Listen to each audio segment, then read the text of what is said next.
as to the deficiency that exists and whether or not that'll be exacerbated or improved as a consequence of the project being approved. And I think the parking table on the plan actually spells out, well, the existing parking is set at, or is described as 76 spaces is provided right now. What's the deficiency per code?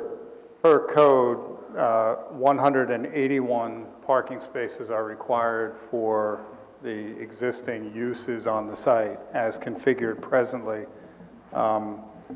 76 are available on the site, so 105 space deficiency under current conditions. And and she can correct me, but what I understood the question to be is if the design waiver was not approved, right, and you had to then accommodate the appropriate sized vehicles, what then would be the impact on the deficiency? Is two more spaces would be lost.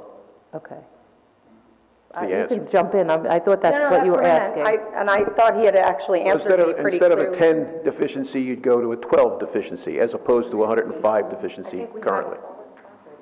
That's not true. That's not correct. Okay. I mean, it just would appear a little bit different. 18-foot spots where the code is currently 20, so those parking spots are all deficient. Either way, we're also changing the use for the building currently versus the use, where there's a current deficiency. Sure, we're taking advantage of the planning exercise the village went through and the modification of your master plan and the current zoning ordinance, which it contemplates and permits this. And it's a wonderful testament to sound good planning that you take an existing condition and not simply well, it's not exacerbated by a change in use or a repurposing of the structure and an addition. It's a marked improvement. Understood, but it wouldn't change the fact that to draw the parallel of where there's now a however many, 100 and something spot deficiency versus a 10 spot deficiency in your current plan, there's still a significant increase in use of the property. So it's apples and oranges in my opinion. Well, we're going to differ on that, but the truth of the matter is, as someone who doesn't shop in Ridgewood because I can't park here, the parking situation is going to be improved, in my opinion. And we'll have testimony to that effect. Okay. All right. Chris, did you have questions? Just, Mr. Burnage, sometimes things go from questions, which this is all this is about.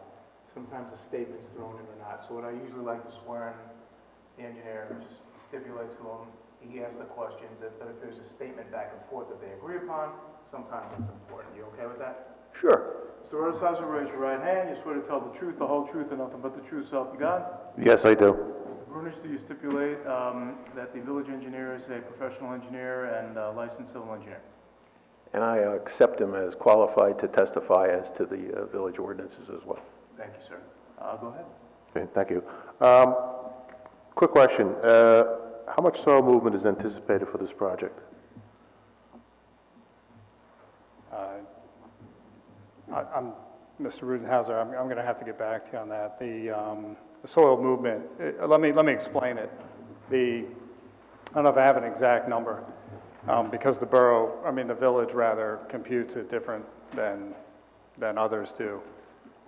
But essentially, the back portion of the site, the soil will be removed in order to excavate for the subground parking structure. It would begin where my hand is here. Yes, here you can see an orange line drawn around, and that would be excavated to a depth of approximately 10 feet in the rear and match grade in the front. So while I could get a final number, I just want to point out that the excavation is in that area of the box in order to provide that parking.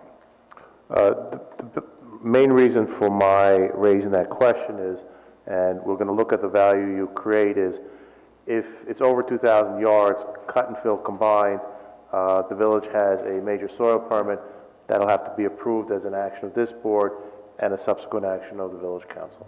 Thank you. Yeah, we're aware of that regulation. Okay.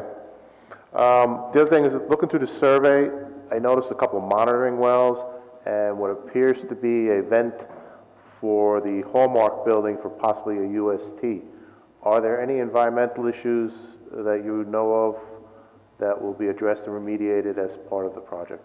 Not that I'm aware of. I didn't do an environmental assessment of the property.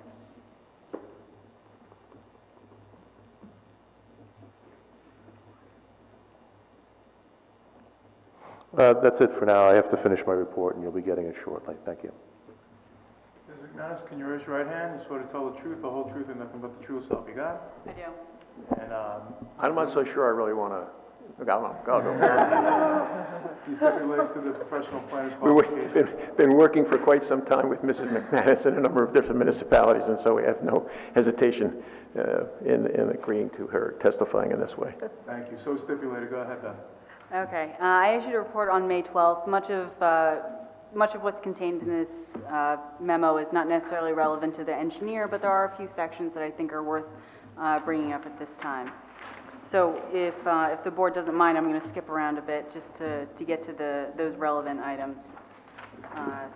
And for the engineer's testimony, I'd really only like to address a few of the items towards the back of my memo, beginning on page 9, the plantings. Now, as the applicant has indicated, I did meet with them more than a week ago at this point to discuss the contents of the memo, and they did agree to a number of items, but I think it would be helpful for them to just reiterate those agreements for the record.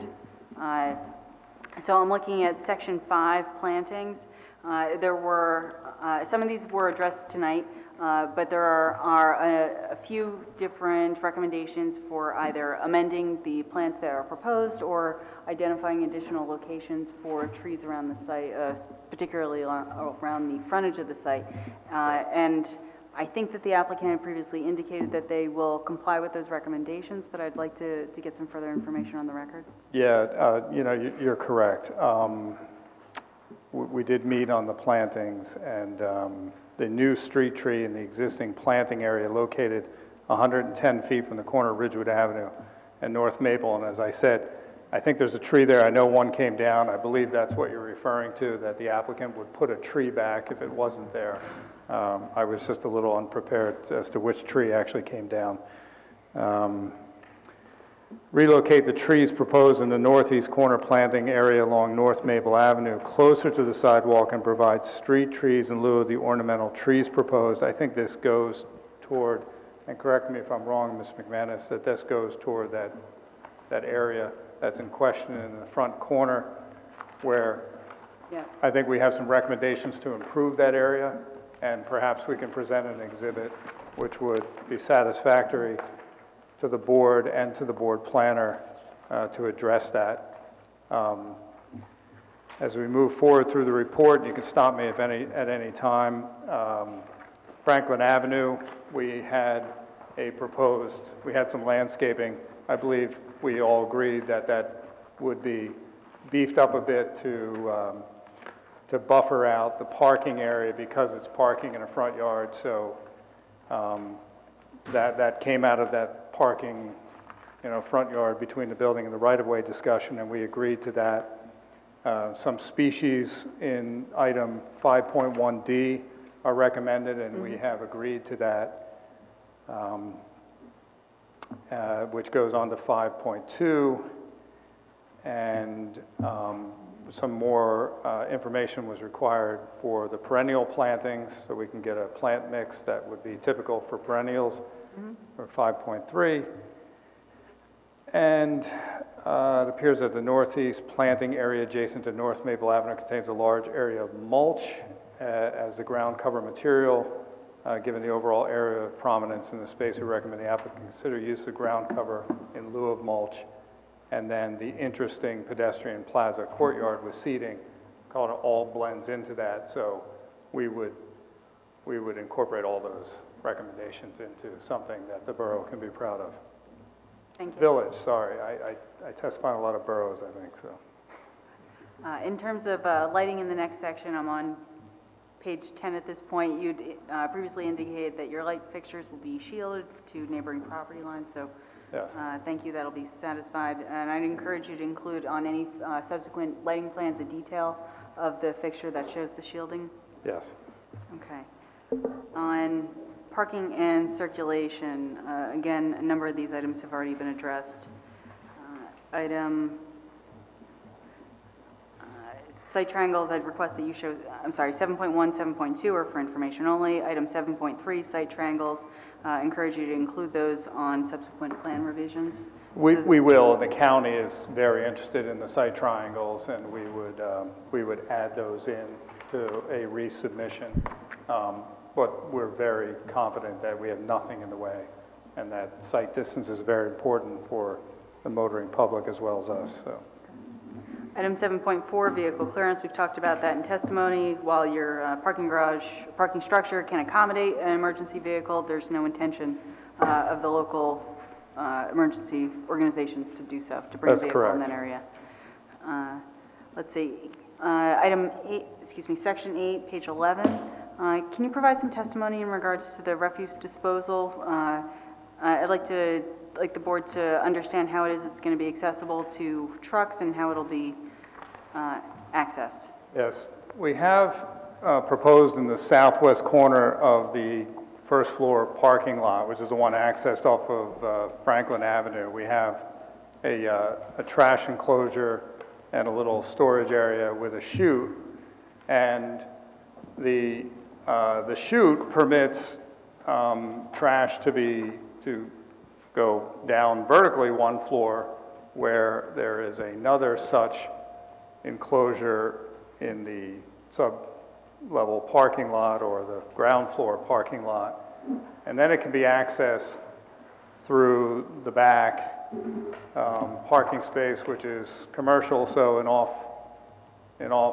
times they can access it through a small door in the back and pull the trash out. I'd like the architect to give a little more on that. That's his design, but I think it works.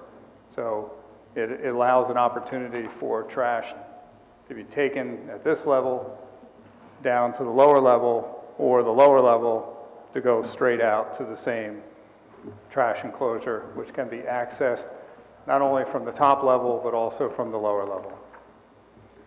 So we believe that private waste haul.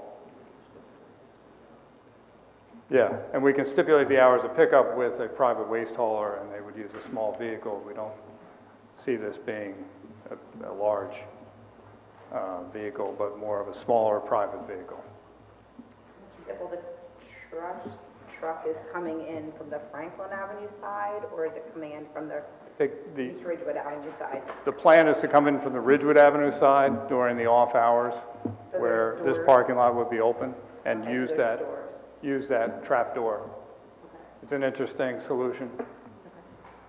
And what size vehicle do you don't foresee it being a huge garbage No. truck, but like how, a pickup truck? Well, I live in a local town, and the truck that comes is not much bigger than a large SUV, to be honest with you. It throws it into the back. The guys come around, they pick it right out of my trash can, they throw it in the back. There's opportunities for any size vehicle. They will serve the customer. Okay, And that's exactly how it works. okay. My last item is, and I'm not sure if you're the right expert for this, but about the material of the trash enclosure? Is that better for the architect? Or It is, but it typically matches or somehow works with the building itself. It will be attractive. And I think that maybe Mr. Engelball could add a little more flavor to that. Okay. That concludes all my questions. Thanks. Mr. Jar, did you want to swear him in? I do. Joe, raise your right hand. You swear to tell the truth, the whole truth, and nothing but the truth, so help you God? I do. And Mr. Brunish, do you stipulate to Mr. Joe being a professional traffic engineer? Yeah, absolutely. Thank you. Thank you. I only have two very simple questions. Can you send me an updated plan? And can you tell me who you've been working with at Bergen County? This is Ridgewood. This is Michael Varner. And yes, of course, I can send you an updated site plan.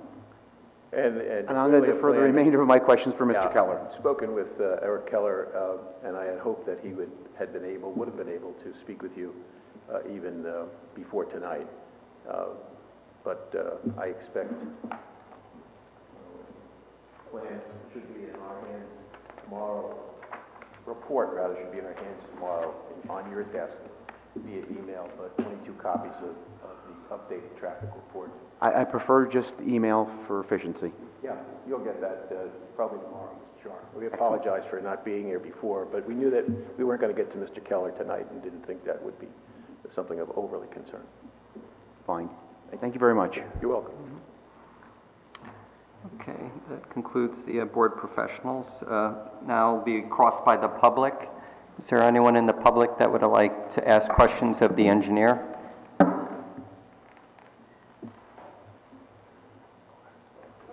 Okay, seeing there's none, that concludes crossed by the public.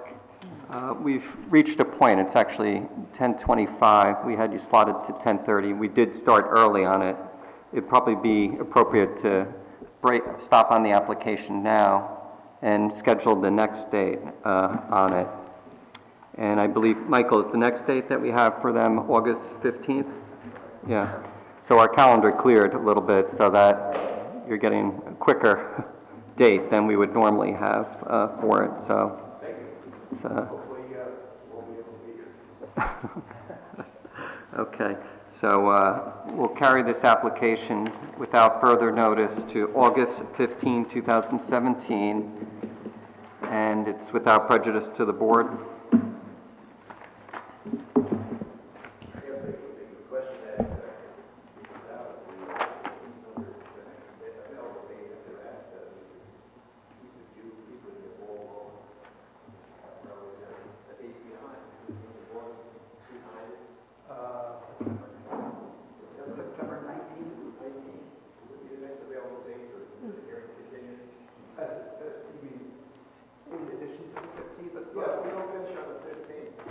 Right now, the 19th is available, September 19th. Okay. All right, so you're saying you want the August 15th and the September 19th? I don't know whether or not that conflicts when we're coming to the high court days of... Yeah. Did you want to check with the professionals to see? But if we can put a temporary hold on the 15th of August and the 19th of September. Well, why don't we carry it to the 15th now? Definitely carry it. Okay. No prejudice to the board, correct? No prejudice to the board in terms of decision time? And then if there's a problem, we can address it and then carry it as needed. Absolutely. Between now and the 19th of September, things happen. Do you want to ask to put it on for the 19th? And if you have to say it's unavailable, you'll tell Michael quickly?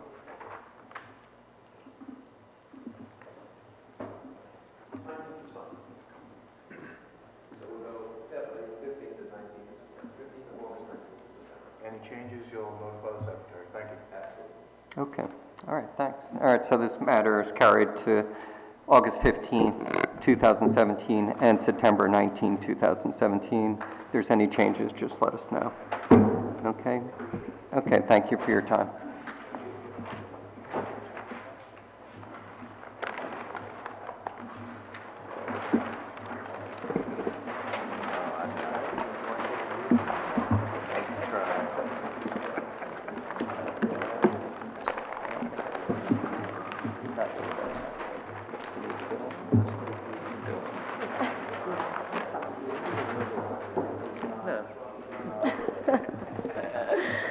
Yeah, I'll just bring it up.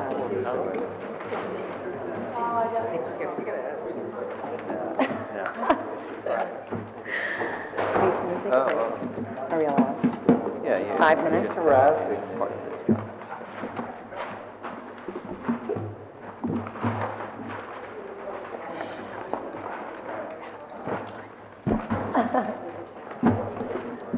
Oh, wait, yeah, that was 17 and stretch. Was it stretch?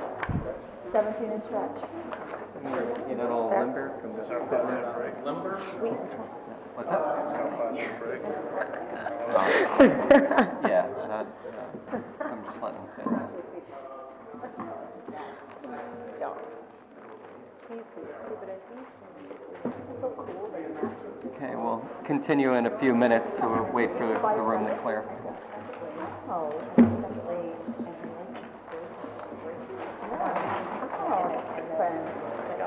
and her license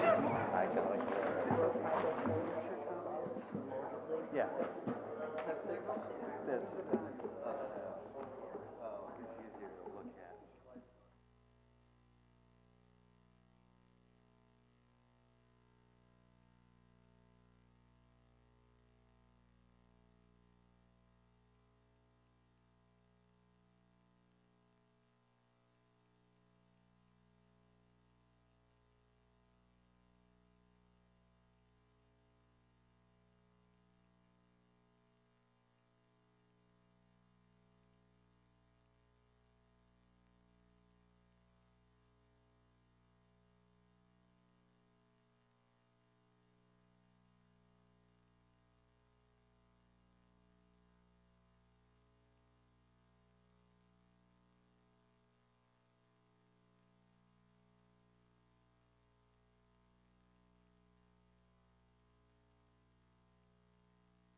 I forgot to do the official appointment of Chris as the engineer.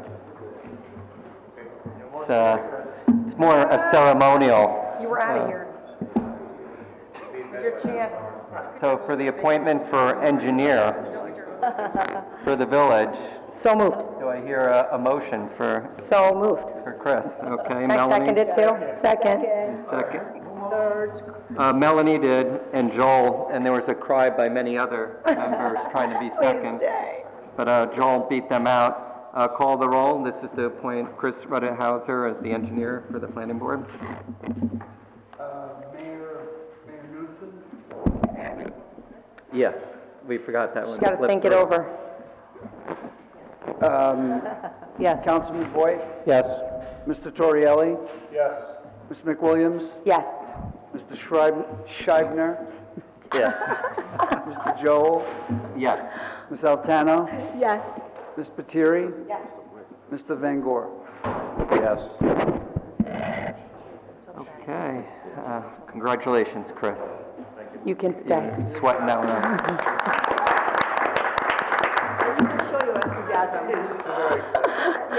He was out the door. That was actually, He thought he was gone. that was actually a longer clap than anyone else, I'll have you know.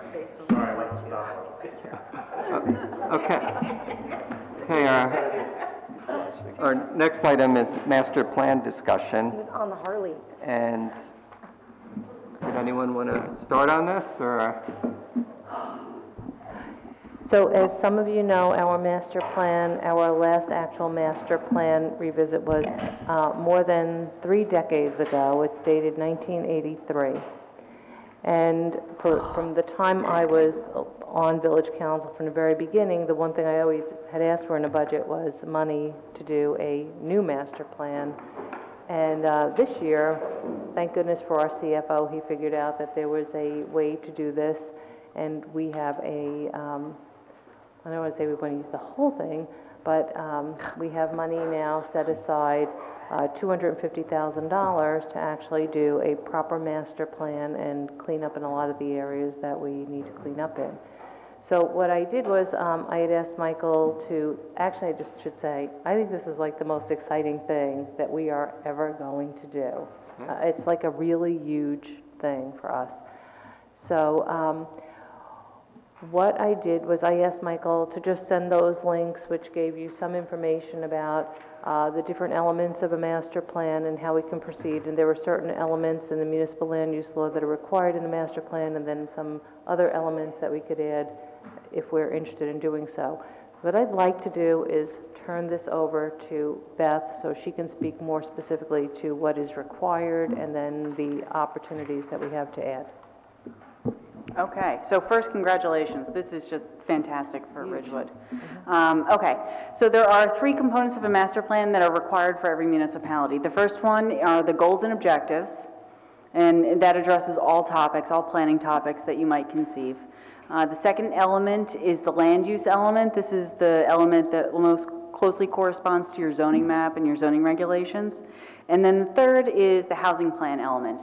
Now, for the purposes of this master plan, I would actually recommend that you guys don't consider the housing plan, because that's happening on a different process that has to do with your ongoing declaratory judgment litigation. That's before the courts. So when this board talks about the master plan, I'd encourage you to sort of separate the housing element out of that, even though that is required, but frankly, that's going to happen on a different track, regardless of what you do with this pot of money. What was the second one again? It's goals and objectives, land use, and then housing. I wasn't fast enough with my intake. You weren't the only one. So early. So in addition to those 3 or 2 required elements, there are a number of municipal master plan elements that are authorized in the municipal land use law. Some of these will have more relevance to Ridgewood than others, but just for the sake of the discussion this evening, I'm going to run through all of them. The first one is historic preservation. You've got circulation, open space and recreation, economic development. Oh, yes, slow down. Slow down, sorry. Economic, then what? Yeah, Circulation, open space and recreation. Historic preservation was number 1. Yes. And then there's economic, farmland preservation,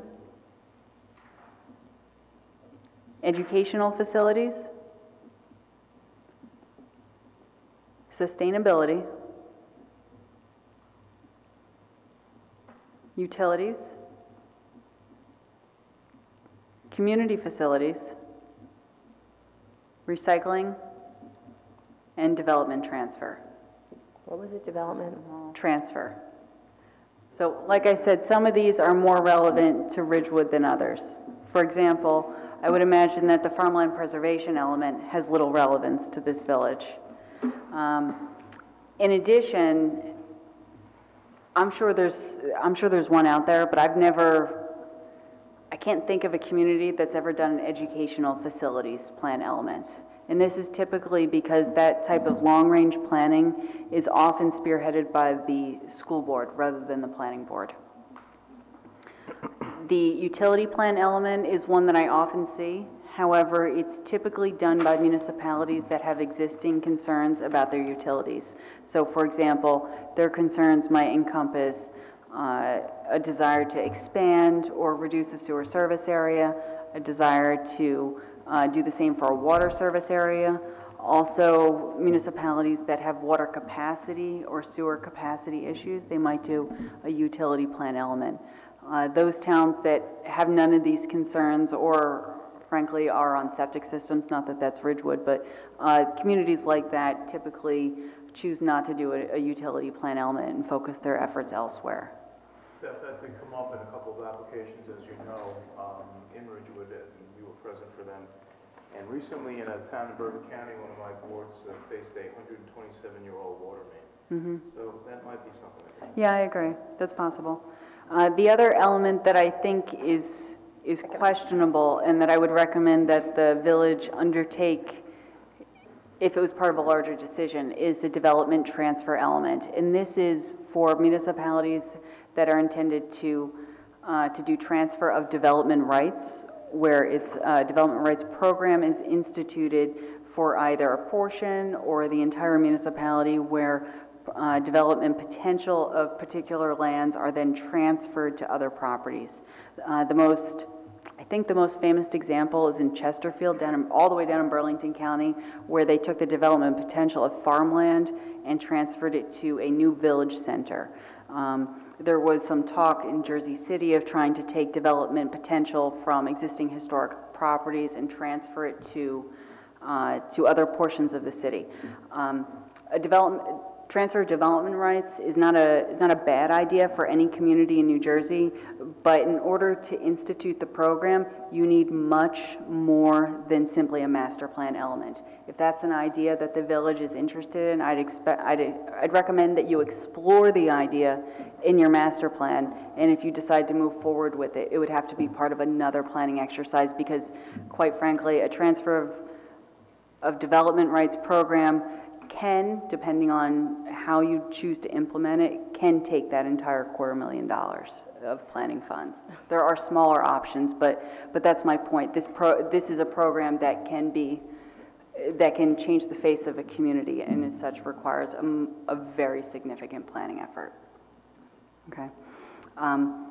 In addition to these optional elements that are specifically authorized in the municipal land use law, there are a number of sub-elements or focuses that municipality sometimes choose to undertake in their master plan. And those are going to depend on what particular issues are facing a town, but they include at times urban design, so an element, or not an element, but a subsection that relates specifically to architectural design and urban design in a community, which is distinct from historic preservation, because you're authorized to do a historic preservation element. Also, corridor studies or special area studies. Communities have used the master plan process to do a large and very detailed planning effort for certain portions of their town. A lot of times that relates to a highway corridor that towns want to re-envision as perhaps something mixed use or in a different direction than what they have, or alternatively, an area that has a lot of redevelopment potential. They might take the master plan process as an opportunity to sit down and do significant design work for how these areas can be reimagined and redeveloped. And then lastly, the other common component I've seen would be a subsection of your circulation element, and that would be a section that deals exclusively with pedestrian and bicycle transportation. So it might, instead of talking generally about the need for pedestrian bicycles or infrastructure to support that and perhaps some common destinations, this might go into detailed streetscape plans or sidewalk inventories, something much more detailed than you might see in your typical circulation elements. And not an element, but one other thing that I think is important for Ridgewood that I think you guys should start thinking about is the public participation aspect. Because I know you had quite a few interested residents the last time you went through a land use element process, and I would expect, and frankly I would hope, that you're going to generate similar levels of interest in this new planning process. So that's something we do through a survey. There are a number of ways to do it, but a survey is certainly one component of it, but it's also going to have to include your public meetings as well. Okay. Or workshops, sometimes. Yeah. I mean, there are a number of successful ways that towns have found to include their citizens, but it all needs to be tailored to your capacity as a board, to your professionals' capacity, and frankly, what works best with your own residents. Beth, have you've read our master plan? Yes. So where do you think we're deficient? I think, quite frankly, with a 30-year-old master plan, the entire thing is, I don't know if deficient is the right word, but it needs to be reviewed and updated significantly, because a lot has changed. You're saying every section of it? Yeah. Okay, thanks.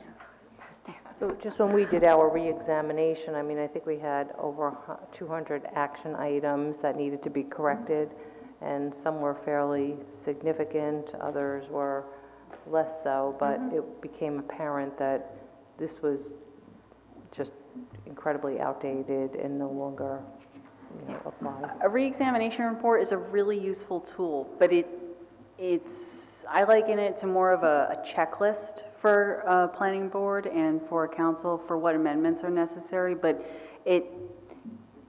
with exceptions, it really can't do the job of providing a new vision for the municipality. Your 1983 master plan represented the vision for Ridgewood as of that time. But things have changed. Things have changed in your ordinance. Things have changed in the village, both for your internal influences as well as those influences for external to the village are changing the way development occurs and the way people live in Ridgewood. And I just don't, a reexamination report is not intended to be able to address those types of things. How often should they be re-examined and revised? The municipal land use law requires a master plan or a reexamination report every 10 years unless a municipality is built out. That said, it's going to depend on a municipality. I'm sure there are some for 30 years, I can't imagine any town that shouldn't do a new master plan. But I've seen towns that do reexamination reports or master plans, perhaps 5 years or 10 years apart because they do have significant changes that are going on. I would say 10 years is really a minimum to do at least a full look, a full reexamination of your existing policies. How much would that cost if we were doing it on an every 10-year basis? Is that even something we can guess or put a number on? It all depends on the scope and what's changed. I've done reexamination reports for communities, albeit they're pretty different than Ridgewood, but I've done them for as little as $5,000. They're about 5 pages.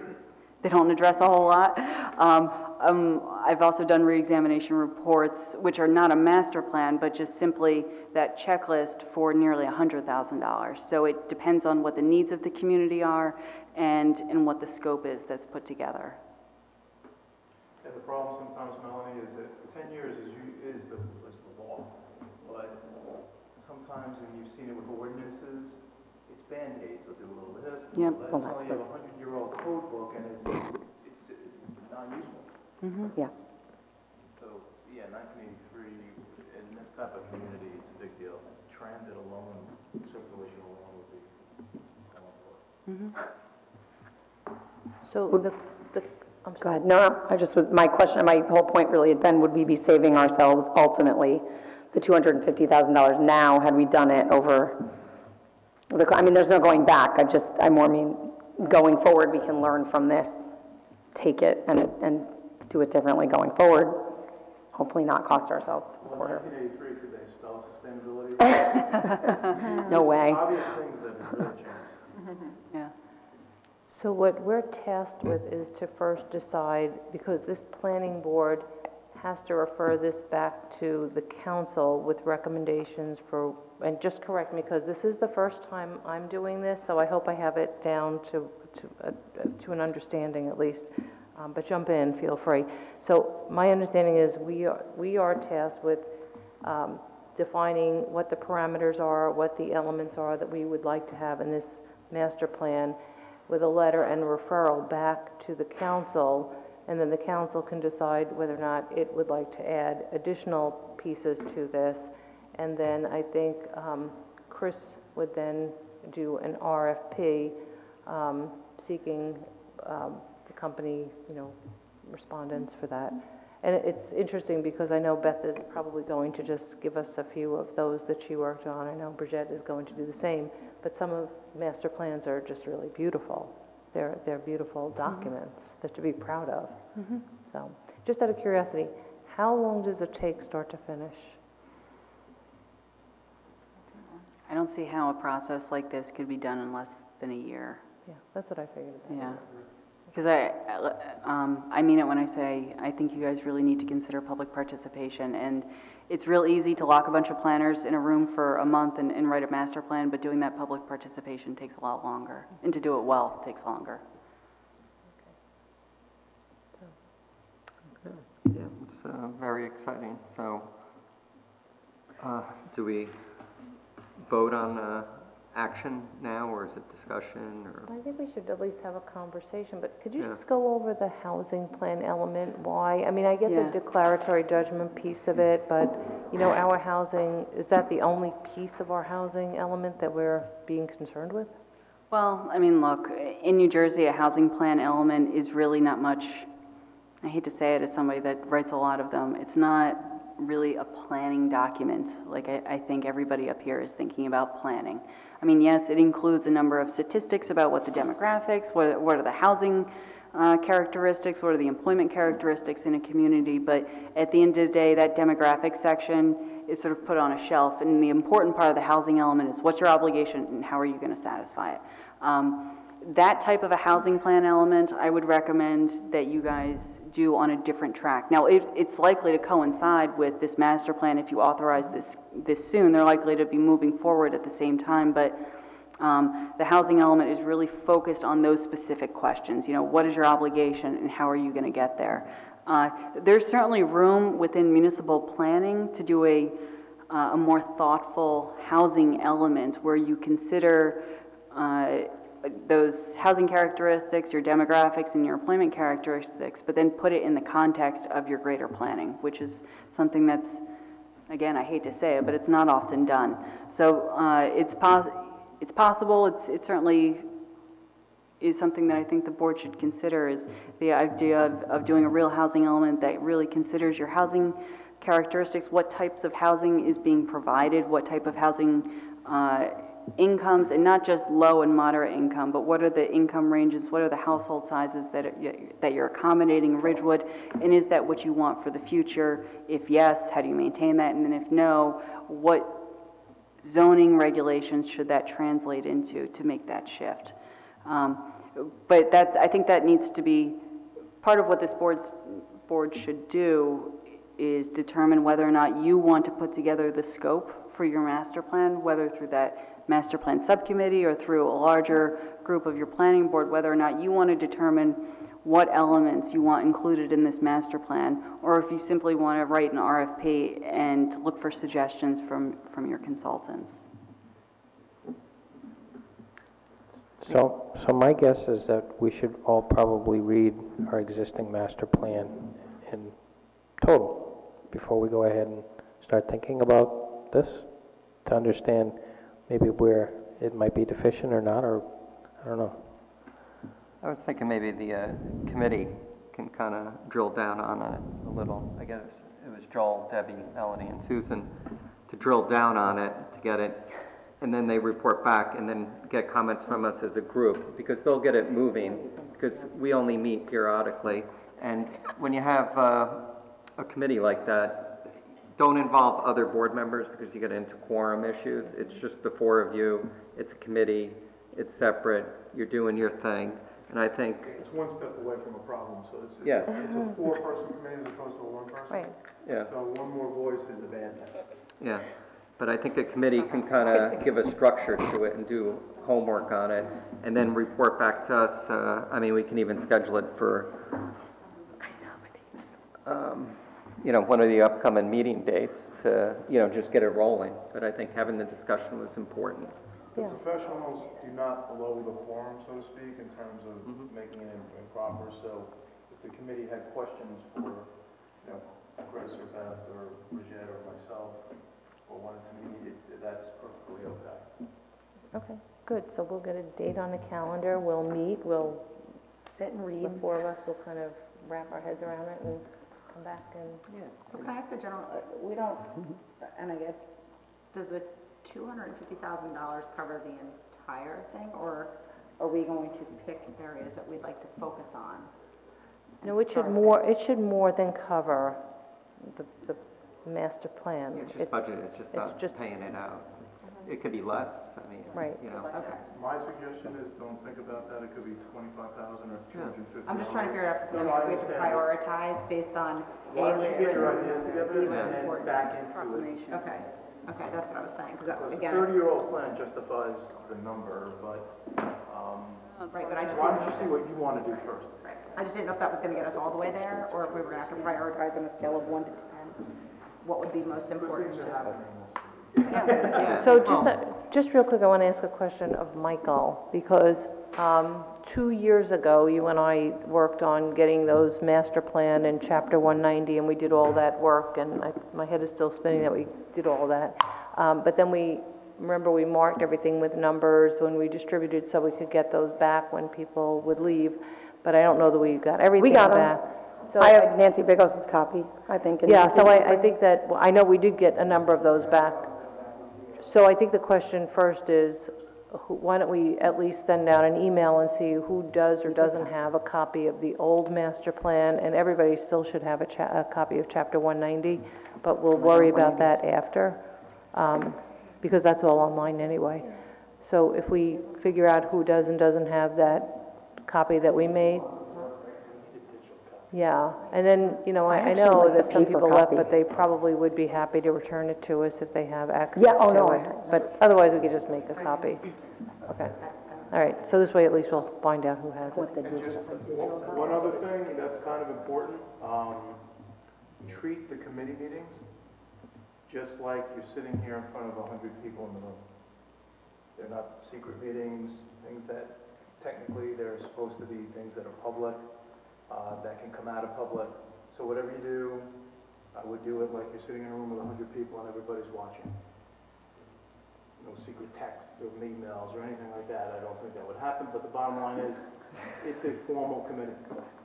Joel will be sick of me by the end of the first meeting, so I think we're all good.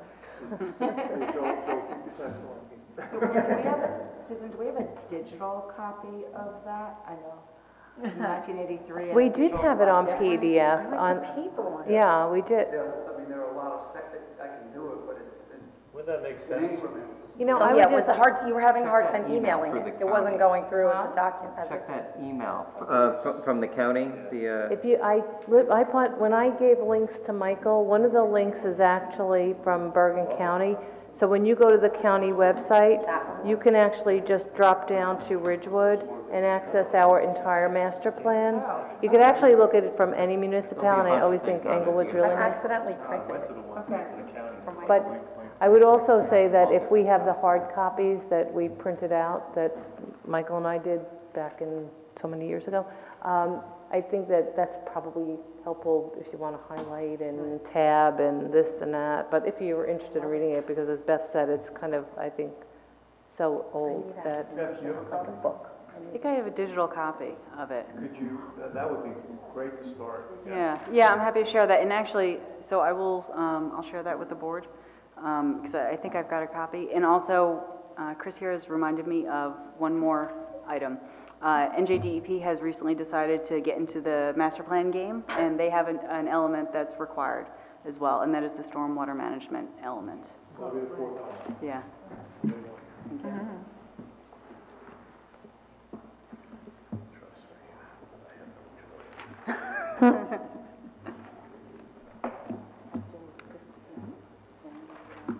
Okay, it seems that we have a plan, and I guess the committee will work on it.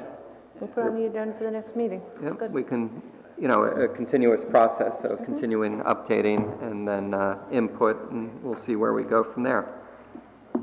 Bev, can you send the digital copy not only to the committee, but to the whole board? And copy me, and I guess Chris as well? Sure. It's emailable. Me too. I'm sorry?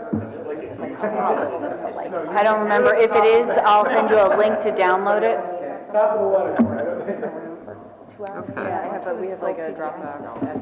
All right, we'll move on to the next item, approval of minutes from July 19, 2016 and August 2, 2016.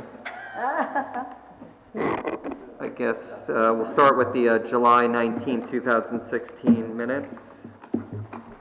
And I'll make a motion to approve the meeting minutes from July 19, 2016 as submitted. do I have a second? Second. Okay, Joel's the second. Joel, my All right, so Sue moved the motion, Joel seconded. Call the roll, Michael, to approve the minutes of July 19, 2016 as written. Mr. Joe? Yes. Mr. Scheibner? Yes. Mr. Torrielli? Yes. Mayor Knutson? Yes. Councilman Voigt? Yes. Ms. Patiri? Yes. Ms. Altano? Yes. Ms. McWilliams? Yes. Okay, minutes are approved for July 19. We'll move on to the minutes of August 2, 2016. Did everyone receive a copy and review them? I saw on the committee and professional updates, if you go down one to the third paragraph where they had votes, I believe the vote, instead of for the RFQ, it was 2 were yes and 4 were no. I checked my notes, you had 3 and 2. Which paragraph? Yeah, it says the vote fails 3-2 with 1 abstention. It was actually 2 votes yes, 4 votes no, and 1 abstention. So I have 3-3? 3 and 2. No, you had 3 and 2. But you can elaborate that it's 2 in the affirmative, 4 in the negative, and 1 abstention. Because when you say 3-2, it's tough to figure if it's... Okay, right over here, you had 3-2. Okay. So you can say the, Kevin Riley or David? the vote fails. There was 4 no votes, 2 yes votes, and then 1 abstention. Okay. And then even with the 3-3, you can just 3, for yes and 3 for no. Either affirmative, negative, yes or no. Okay. Yeah. Okay. I don't think he writes that in the notes. I mean, I'll make the motion to approve the minutes with that revision. Do I have a second? Second. Okay. Jeff did a second on it. Mike will call the roll to approve the minutes of August 2 with the revisions I just mentioned on the record. And I guess just call the ones that are able to vote on it. Mayor Knudsen? Yes. Councilman Voigt? Yes. Mr. Torrielli? Yes. Mr. Joel? Yes. Mr. Scheibner? Yes. Ms. McWilliams? Yes. Okay, the August 2, 2016 minutes are approved as revised. Okay, do we have any reason for an executive session? We do not. Okay. Thanks, guys. Second. All right. Do we have any further business? Anyone? Aye. Okay, do I have a motion to adjourn? Adjourn. Okay, Debbie and then Jeff for second. All in favor? Aye. Anyone opposed? No. Okay, we're adjourned.